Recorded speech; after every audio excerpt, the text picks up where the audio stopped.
السلام عليكم، فيديو جديد ووصفة جديدة على قناة كوزين خديجة باها. نتمنى تكونوا كاملين بخير وعلى خير وبصحة جيدة.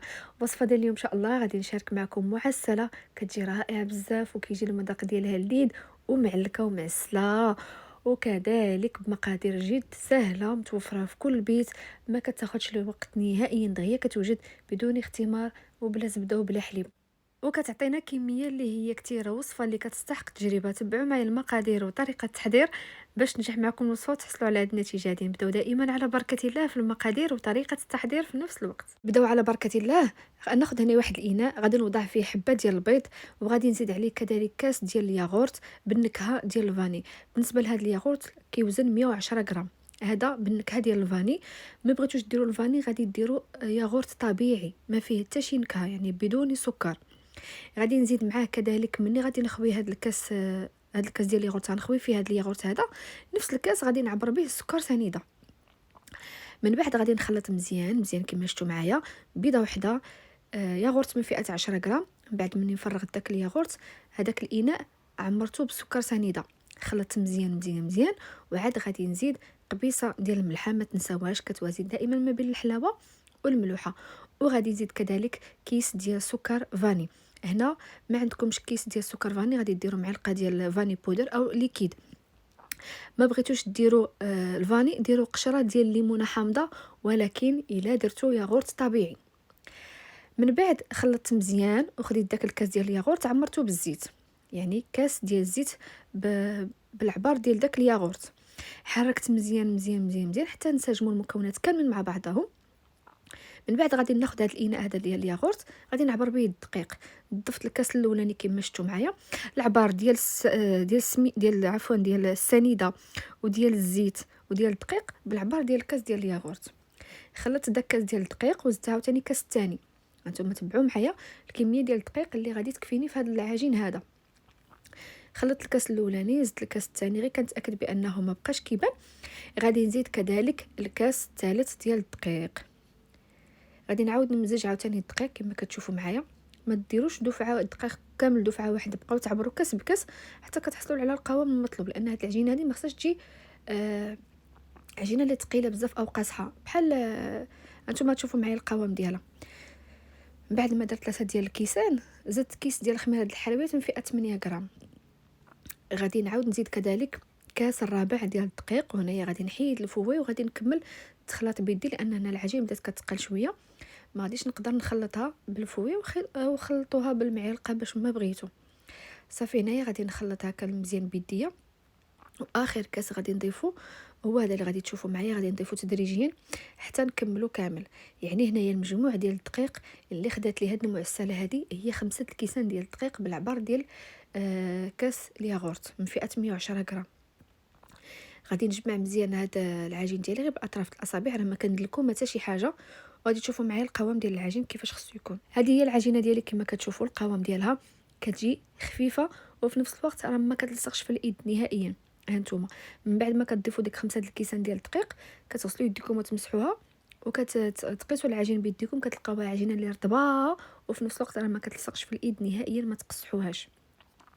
صافي هنا خديت سطح العمل، رشيتو بشويه ديال الدقيق ورشيت فوق العجينه وسرحتها بالمدلك. غتخليو فيها 1 سنتيم في العجين وغادي تقطعوها هكا بالمرشم، اي مرشم عندكم او اي طابع دائري مربع مكعب معين اللي عندكم، قطعوا الشكل اللي بغيتو.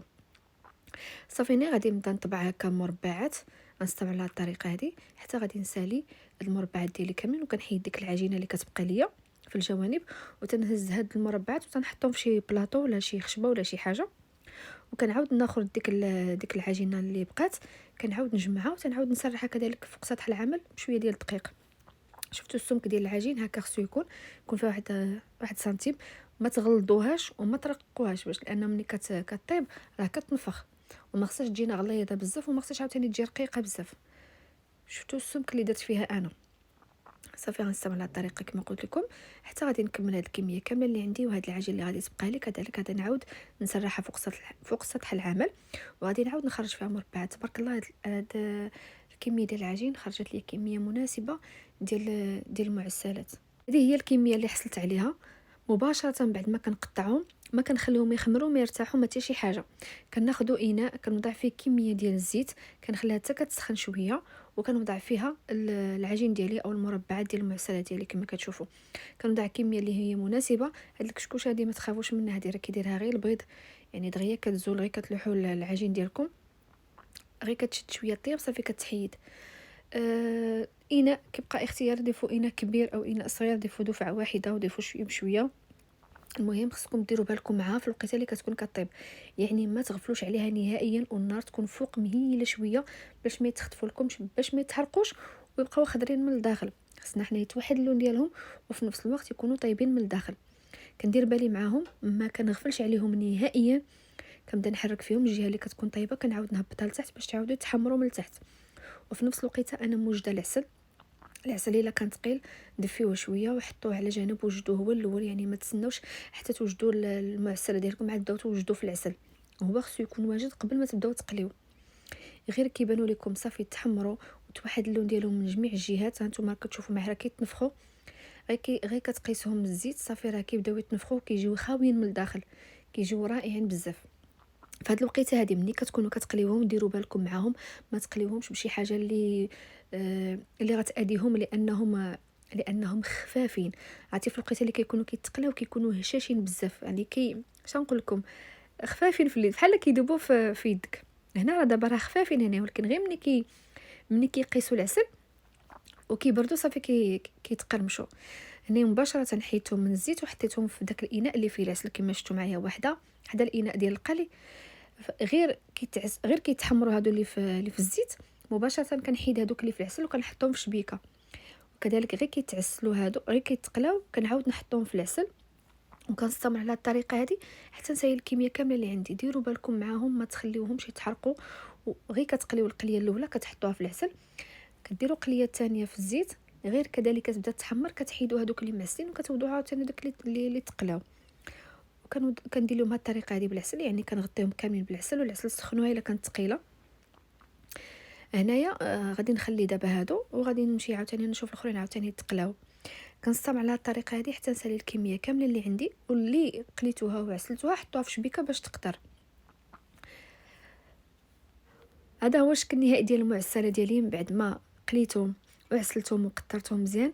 قدمتهم في طبق التقديم ورشيت عليهم شويه ديال البيستاش مطحون، او ديروا اللوز او ديروا كاوكاو اللي بغيتو، او خليهم بدون تزيين.